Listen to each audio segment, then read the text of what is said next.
मैं मीना गुप्ता आप सभी का स्वागत करती हूँ आपके अपने चैनल में। जैसे कि आप जानते हैं कि हमारे साईं प्रभु ही हैं जिन्हें कि हमने गुरु माना है। वे हमारे निर्माता हैं। साईं ही हमारे गुरु हैं। सच ईश्वर है, सच भगवान मालिक है, सच साईं है। एक वो ही सच है संसार में, बाकी सब झूठ है। सच्चाई का रास्ता साईं मालिक हमें दिखाता है और वही हमें सच्चाई के रास्ते पर ले जाते हैं। हर चीज का अंत है, उसका नहीं है। साईं ईश्वर हर भक्त को उनकी मंजिल तक ले जाता है। हर इंसान अपनी परेशानियों से परेशान है। जीवन में कोई सुखी नहीं है, कुछ न कुछ परेशानी सभी के पास है। एक साईं ही है जो मनुष्य के जीवन के कष्ट को दूर करते हैं। जो साईं की शरण में जाता है वह उनके दरबार में कभी भी खाली हाथ नहीं जाता। चलिए भक्त, आज हम आप सभी को साईं चरित्र का अध्याय 32 बतला रहे हैं, जिसमें कि मेघा के शिव श्री साईं बाबा, मेघा द्वारा श्री साईं को गंगा जल से स्नान कराना और मेघा को मोक्ष प्राप्ति का वर्णन है। मेघा के शिव श्री साईं बाबा, विरमगम का रहने वाला मेघा बहुत ही सरल स्वभाव का और अशिक्षित व्यक्ति था। वह हरि विनायक राव बहादुर साठे के यहाँ रसोइये के काम किया करता था। वह शिव जी का परम भक्त था और सदैव पंचाक्षरी मंत्र नमः शिवाय का जाप किया करता था। संध्या के समय उसे कुछ भी ज्ञान न था, यहाँ तक कि वह संध्या के मूल गायत्री मंत्र को भी न जानता था। राव बहादुर साठे का उस पर अत्यंत स्नेह था, इसलिए उन्होंने उसे संध्या विधि तथा गायत्री मंत्र सिखला दिया। साठे साहिब ने श्री साईं बाबा को शिव जी का साक्षात अवतार बतलाकर उसे शिरडी भेजने का निश्चय किया, किंतु साठे साहिब के पूछने पर उन्होंने बताया कि श्री साईं बाबा तो यवन है, इसलिए मेघा ने सोचा कि शिरडी में एक यवन को प्रणाम करना पड़े, यह अच्छी बात नहीं है। तब उसने अपने स्वामी से प्रार्थना की कि कृपा कर मुझे वहां न भेजे, परंतु साठे साहिब कहाँ मानने वाले थे।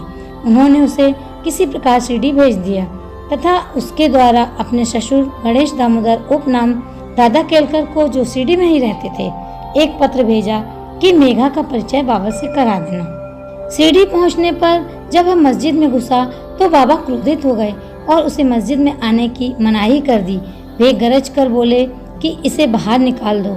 फिर मेघा की ओर देखकर कहने लगे कि तुम तो एक उच्च कुलीन ब्राह्मण हो और मैं निम्न जाति का एक यवन, तुम्हारी जाति भ्रष्ट हो जाएगी, इसलिए यहाँ से बाहर निकल जाओ। ये शब्द सुनकर मेघा कांप उठा। उसे बड़ा आश्चर्य हुआ कि जो कुछ उसके मन में विचार उठ रहे थे उन्हें बाबा ने कैसे जान लिया। किसी प्रकार वह कुछ दिन वहां ठहरा और अपनी इच्छा अनुसार सेवा भी करता रहा, परंतु इसका इच्छा तृप्त नहीं हुई।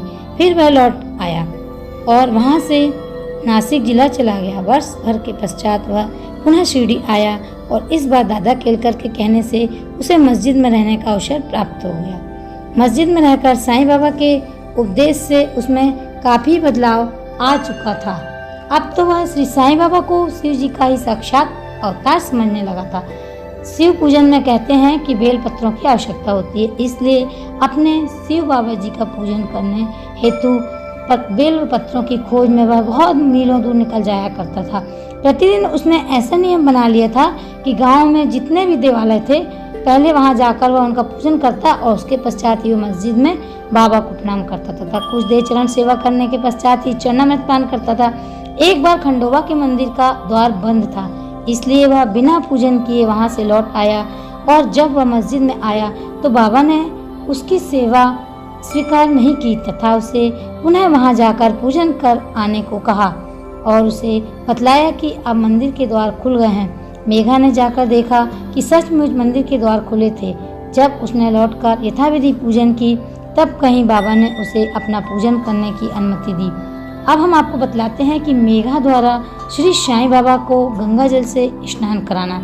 एक बार मकर संक्रांति के अवसर पर मेघा ने विचार किया कि आज बाबा को चंदन का लेप करूं तथा गंगा जल से उन्हें स्नान कराऊं। बाबा ने पहले तो इसके लिए स्वीकृति नहीं दी, परंतु उसकी लगातार प्रार्थना के बाद उन्होंने किसी प्रकार स्वीकार कर लिया। गोदावरी नदी का पवित्र जल लाने के लिए मेघा को 8 कोस का चक्कर लगाना पड़ा।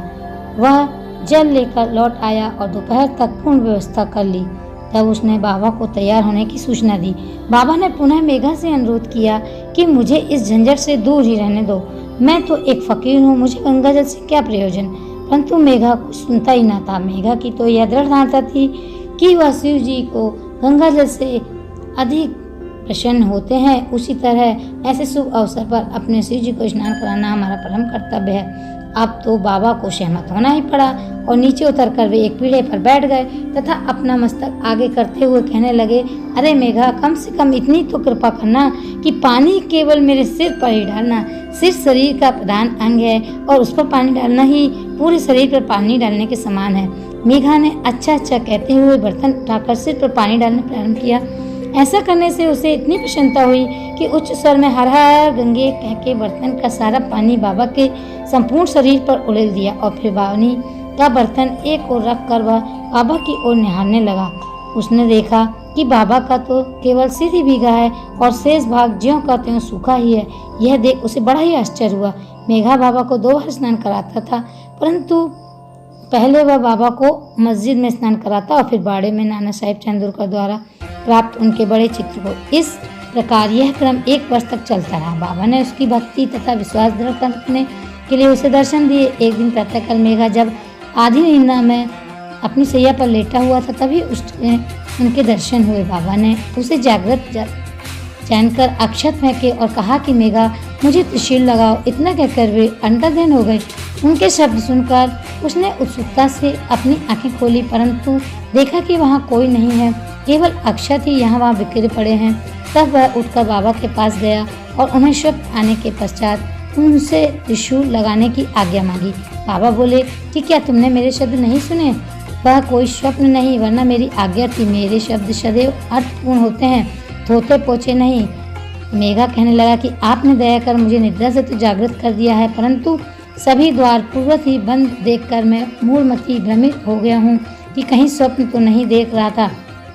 बाबा ने आगे कहा कि मुझे प्रवेश करने के लिए किसी द्वार की आवश्यकता नहीं है, न मेरा कोई रूप ही है, न कोई अतीत। मैं सदैव सर्वभूतों में व्याप्त हूँ। जो मुझ पर विश्वास रखकर मेरा चिंतन करता है, उसके सब कार्य मैं स्वयं करता हूँ और अंत में उसे श्रेष्ठ गति देता हूँ। मेघा बाड़े से लौट आया और बाबा के चित्र समीप ही दीवार पर एक लाल त्रिशूल खींच दिया। दूसरे दिन एक रामदासी भक्त पुणे में आया। उसने बाबा को प्रणाम कर शिव पिंडी भेंट की। उसी समय मेघा भी वहां पहुंचा। तब बाबा कहने लगे कि देखो, शंकर भोले आ गए हैं, अब इन्हें संभालो। मेघा ने पिंडी पर त्रिशूल लगा देखा तो उसे महान आश्चर्य हुआ। वह बाड़े में आया। इस समय काका साहेब दीक्षित स्नान के बाद सिर पर तौलिया डाले साईं नाम का जाप कर रहे थे। तभी उन्होंने ध्यान में एक पिंडी देखी जिससे उन्हें कौतूहल सा हो गया था। उन्होंने सामने से मेघा को आते देखा। मेघा ने बाबा द्वारा प्रदत्त वह पिंडी काका साहेब दीक्षित को दिखाई। पिंडी ठीक वैसी ही थी जैसी कि उन्होंने कुछ घड़ी पूर्व ध्यान में देखी थी। मेघा को मोक्ष प्राप्ति कुछ दिनों में जब त्रिशूल का खींचना पूर्ण हो गया तो बाबा ने बड़े चित्र के पास ही उस पिंडी को स्थापना कर दी। मेघा को शिव पूजन से बड़ा प्रेम था।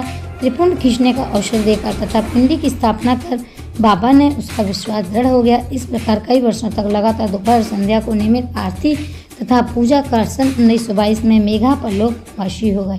बाबा ने उसके मृत शरीर पर अपना हाथ फेरते हुए कहा कि यह मेरा सच्चा भक्त है।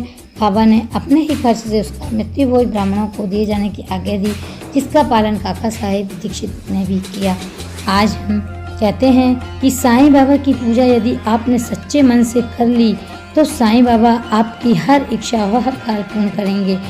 अच्छा काम करना है तो मालिक की सच्ची सेवा है, बस मालिक की सेवा करो। ओम साईं राम, ओम साईं राम। अगले एपिसोड में हम आपको अध्याय 33 बतलाएंगे। तब तक के